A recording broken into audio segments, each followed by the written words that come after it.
विशेष गरेर क्लास 8 पढ्ने स्टुडेन्ट नानीहरूलाई न्यानो स्वागत छ आजको यस भिडियो लेसनमा र विशेष गरेर हामीले पढ्न पनि आज लेसन परेको छ प्र्याक्टिकल ज्योमेट्री च्याप्टर 4 यो क्लास 8 को म्याथ टेक्स्ट बुकको च्याप्टर 4 पेज नम्बर तपाईँ आउन सक्नुहुन्छ 57 पेज नम्बर 57 मा तपाईले पाउन सक्नुहुनेछ यो प्र्याक्टिकल ज्योमेट्री हो। प्र्याक्टिकल ज्योमेट्री भन्नाले आज तपाईँ यो नयाँ च्याप्टरमा तपाईँ एन्टर गर्नुहुँदैछ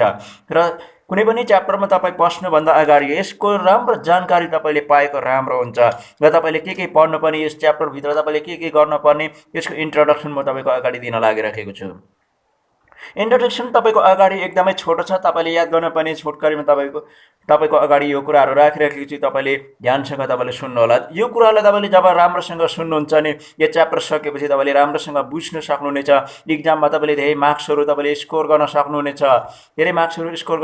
तपाईँ क्लियर बन्न सक्नुहुनेछ, तपाईँ एउटा एबल स्टुडेन्ट बन्न सक्नुहुनेछ। अनि तपाईँ यो भिडियो मार्फत तपाईँ एबल स्टुडेन्ट बन्न सक्नुभयो भने यो तपाईको एउटा एचिभमेन्ट हो।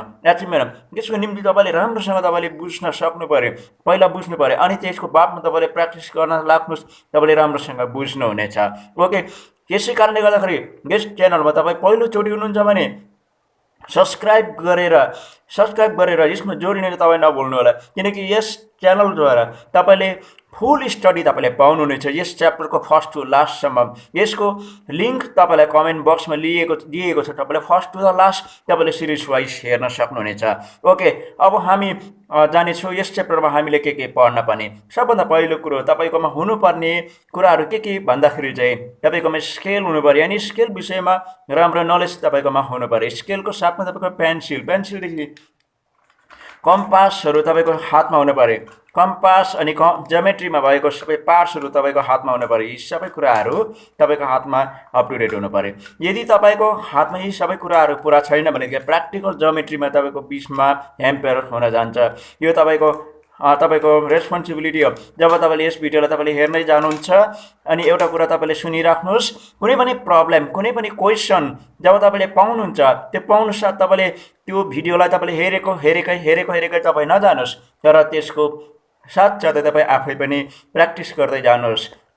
यदि तपाईँ त्यो भिडियोलाई तपाईँले हेरेकै त्यो एउटै कुरालाई मात्रै हेरेकै गर्दै जानुहुन्छ, तपाईँ निदाउन सक्नुहुन्छ। निदाएपछि तपाईँले त्यो भिडियोपट्टि तपाईँको इन्ट्रेस्ट हराएर जान्छ। त्यसको फलस्वरूप, त्यसको रिजल्ट तपाईँको के हुन्छ भन्दाखेरि चाहिँ तपाईँको पर्फर्मेन्स पढाइ तपाईँको राम्रो हुने छैन। यसैले गर्दाखेरि म तपाईँलाई यस भिडियोको मार्फत फर्स्ट टु द लास्टसम्म राम्रोसँग एक्सप्लेन गरेर सबै कुराहरूलाई अनि पर्फेक्ट बनाउने जुन चाहिँ गोल राखेको छु त्यो गोल तपाईँकोमा एकम्प्लिस होस् भनेर मैले सोचिराखेको छु। आउनुहोस् हामी तपाईले स्केललाई म तपाईलाई सबै अगाडि चिनाउँदैछु। प्र्याक्टिकल ज्योमेट्रीमा स्केलको विषयमा राम्रोसँग जानकारी हुनु जरुरी छ।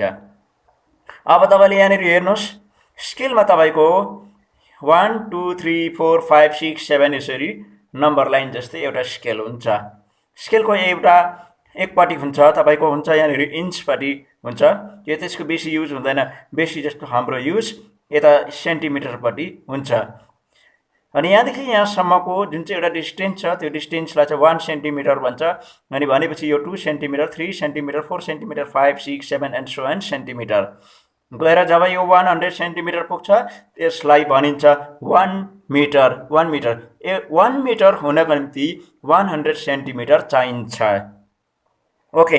अब तपाईँले यहाँनिर बुझिहाल्नुभयो। अब 1 सेन्टिमिटर भित्र पनि तपाईको साना धर्काहरू तपाईले देख्नुहुँदैछ। Little mark here in front of you तपाईले देख्नुहुँदैछ। त्यो मार्कलाई के भन्छ भनेर तपाईले सोच्नुहुँदैछ होला, त्यसलाई भन्छ एमएम भनेको मिलिमिटर भन्नुको मतलब यहाँदेखिको यहाँसम्मको जुन चाहिँ डिस्टेन्स छ 1.5 भनेपछि 0.1 0.2 0.3 0.4 0.5 भन्दा यसलाई काउन्ट हुन्छ। त्यसले गर्दाखेरि आज तपाईले यो स्केलको राम्रोसँग तपाईले इन्फर्मेसन लिइराख्नुहोस्। अर्को कुरा तपाईले अब यहाँनिर सिक्नुहोस् अलिकति। यहाँनिर तपाईले क्वेसन देख्नुहुँदैछ, सुपर इजी क्वेसन। यस्तो क्वेसन तपाईलाई बोरिङ हुन्छ होला, तर यो सुपर इजी चाहिँ यो च्याप्टरको फर्स्ट टु लास्टसम्म सुपर इजी तपाईलाई होस् भनेर यो फोकस राखेर यो तपाईको अगाडि यो क्वेसन राखिराखेको छु। यहाँनिर तपाईले के गर्नुपर्ने भन्दाखेरि चाहिँ नम्बर 1 2 3 4 सम्मको छ, यो तपाईले पहिला आफै ट्राई गर्नुहोस्। तपाईँले पहिला ट्राई गर्नुहोस् यो भिडियो हेर्नुभन्दा अगाडि यो भिडियोलाई बन्द गर्नुहोस् यो क्वेसन सार्नुहोस् सारेपछि तपाईँ आफै ट्राई गर्नुहोस् पहिला तपाईँले जब ट्राई गर्न सक्नुहुन्छ म पनि तपाईँको अगाडि ड्र गरेर देखाउँछु तपाईँले कम्पेयर गर्नुहोस् जब तपाईँले ट्राई गरेको पर्फर्मेन्स यहाँनिर तपाईँले कम्पेयरमा राइट हुन्छ तपाईँ आफै ह्याप्पी हुनुहुनेछ तपाईँ आफै कन्भिन्स अन्त तपाईँ आफै सेटिस्फाई बन्नुहुनेछ आउनुहोस् म नम्बर 1 को तपाईँको अगाडि म सल्भ गर्दैछु तपाईँले हेर्नुहोस्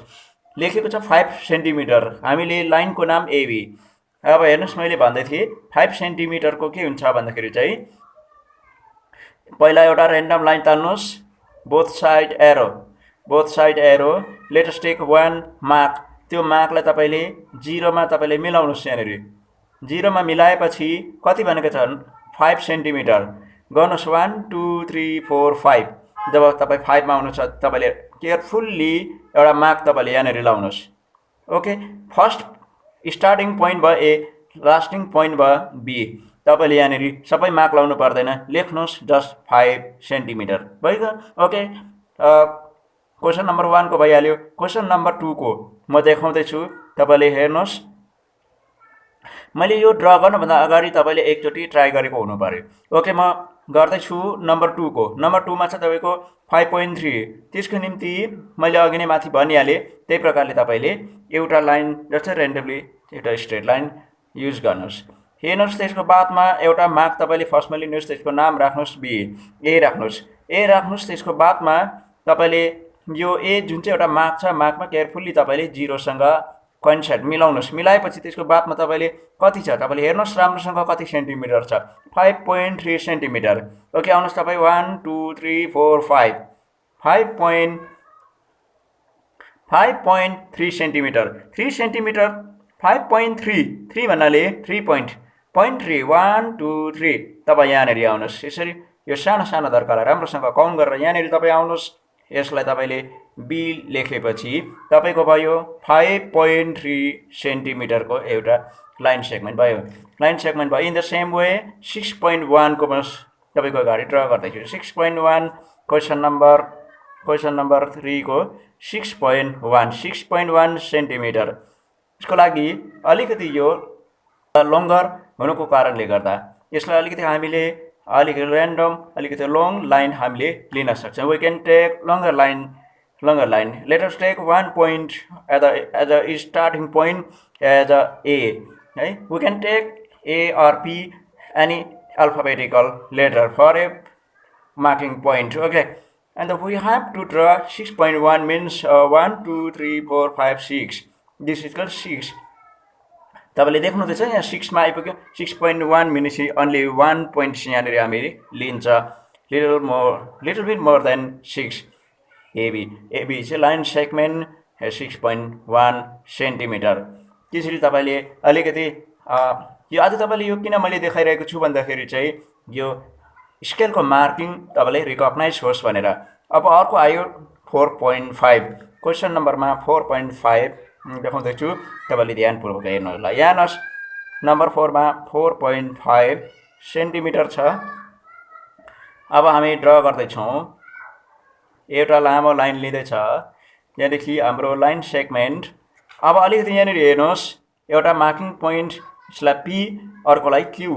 लेख्दाखेरि पनि हुन्छ अब हेर्नुहोस् हामीले यहाँनिर लेख्दैछौँ 1 2 3 4 डाइरेक्ट हामी यहाँ 4 मा आइपुग्यो यहाँदेखि यहाँसम्म जस्ट हाफ वेमा 5 हुन्छ 4.5 यसलाई हामीले क्यू लिन सकिन्छ दिस इज कल 4.5 सेन्टिमिटर आजलाई तपाईँको प्र्याक्टिस अनि म तपाईँलाई एक दुईवटा होमवर्क पनि दिन चाहन्छु यो सिकिसकेपछि तपाईँले यो अलिकति सल्भ गरेर मलाई पठाउनु पर्ने हुन्छ योबाट म थाहा पाउँछु कि तपाईँले कतिसम्म राम्रो बुझ्नुभयो त्यसको बादमा चाहिँ तपाईँ अगाडि बढ्न सक्नुहुनेछ हेर्नुहोस् यो तपाईँको लागि एउटा प्र्याक्टिसको लागि यो तपाईँले जब सल्भ गरेर यसरी ड्र गरेर मलाई पठाउनुहुन्छ म थाहा पाउनेछु तपाईँ कतिको राम्रोसँग यो स्केलको मार्किङसँग तपाईँ कति राम्रोसँग इन्ट्रोड्युस हुनुभयो अनि तपाईँको हात कति राम्रोसँग सेट हुन्छ कसैको बानी यस्तो हुन्छ अलिकति म ब्याड ह्याबिट विषय लिएर म बताउँदैछु हेर्नुहोस् यहाँनिर कसैले हात यसरी स्केलमा यसरी राख्छ नि यसरी तान्दै गर्दाखेरि तपाईँको स्केल यस्तो तान्छ यसरी तपाईँको पर्फर्मेन्स राम्रो हुँदैन तपाईँले यसरी स्केललाई तपाईँले बिचमा प्रेस गर्नुहोस् अनि यो जति पनि स्केलहरु छ राम्रोसँग देख्ने गरी तपाईले यसरी प्रेस गर्नुहोस् तपाईको त्यस्तो ह्याबिट बसाउनुहोस् यदि तपाईकोमा त्यस्तो ह्याबिट छैन भनेदेखि तपाईले अब झट्टै यसरी बिस्तारै बिस्तारै गर्न सिक्नुहोस् बिस्तारै आरामसँग तान्नुहोस् राम्रोसँग तपाईले सिक्नुहोस् हतार नगरिकन र यहाँनिर नम्बर 1 देखि लिएर नम्बर 10 सम्मलाई तपाईको नम्बरहरु दिएको छु मैले यहाँनिर राखिरहेको छु तपाईले भिडियोलाई रोकेर अलिकति स्क्रिनशट गरेर हुन्छ कस्तो प्रकारले हुन्छ तपाईको आफ्नो कपीमा तपाईले सार्नुहोस् सारेपछि तपाईले मोटामोटी आफ्नो कपीमा गरेर तपाईले मलाई सबमिट गर्न सक्नुहुनेछ अनि यहीबाट तपाईले थाहा पाउँछ कि तपाई कस्तो अब हैन यो जसले पनि यो सल्भ गर्न अल्छी मान्छ त्यो अल्छी गर्नेलाई के भन्छ तपाईले भन्न सक्नुहुन्छ म भन्दिम तपाई रिसाउनुहुन्छ होला अल्छे भन्छ त्यसले गर्दाखेरि तपाई अल्छे होइन भनेदेखि तपाईले यो राम्रोसँग सल्भ गरेर तपाईले अब मलाई सबमिट गर्न सक्नुहुनेछ थ्यांक यू अनि अब अझै हामीले आउँदो लेसनमा पढ्नुपर्ने कुरा म तपाईको अगाडि राख्दिछु तपाईले ध्यानसँग सुन्नु होला अब हेर्नुस् यहाँनिर एउटा रेक्टेंगल छ एबीसीडी एबीसीडी छ अपोजिट साइड 10 सेन्टिमिटर 8 सेन्टिमिटर को छ तपाईले एउटा रेक्टेंगल भयो प्यारालेलोग्राम भयो यसमा पनि तपाईले ड्रा गर्न सक्नुहुनेछ तपाईले यो हेरेर अनि यो सबै एक्जाम्पलबाट दिएको फर्स्ट पेजको म तपाईलाई देखाउँदैछु तपाईले पनि यसलाई ड्रा गर्न तपाईले कोसिस गर्नुहोस् यो भन्दा अलिकति हार्ड अलिकति म अगाडि बढाउन जान चाहन्छु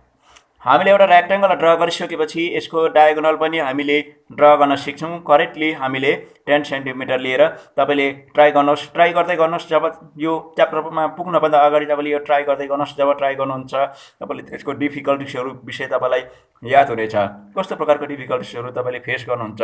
अनि यहाँबाट हामीले पढ्नुपर्ने कुराहरु के रह्यो भन्दाखेरि चाहिँ यो एक्जाम्पल पनि हो तर नि तपाईले यो हेरेर पनि तपाईले सक्नुहुन्न यसको एउटा टेक्निक छ त्यो टेक्निक तपाईले आउँदो भिडियोमा तपाईले पाउनुहुनेछ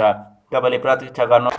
यहाँनिर स्टेप बाइ स्टेपहरु त बताएको छ बताउनु चाहिँ तपाईले आउँदो भिडियोमा यो सबै डिटेल्सहरु तपाईले पाउनुहुनेछ यो हामीले पढ्न पर्ने फरगोइङ लेसनहरु तपाईले यस्तो खालको कन्स्ट्रक्सनहरु पनि तपाईले गर्न सक्नु पर्यो तपाईको हातमा एबिलिटी आउनु पर्यो कन्स्ट्रक्सनबाट एक्जामिनेसनमा कुनै एउटा यो प्रकारको कन्स्ट्रक्सनहरु तपाईको अगाडि आउन सक्छ यो तपाईले देखाउँदैन क्वेशन मात्रै हुन्छ क्वेशन पढेर तपाईले यो ड्रा गर्न सक्ने हुनु पर्यो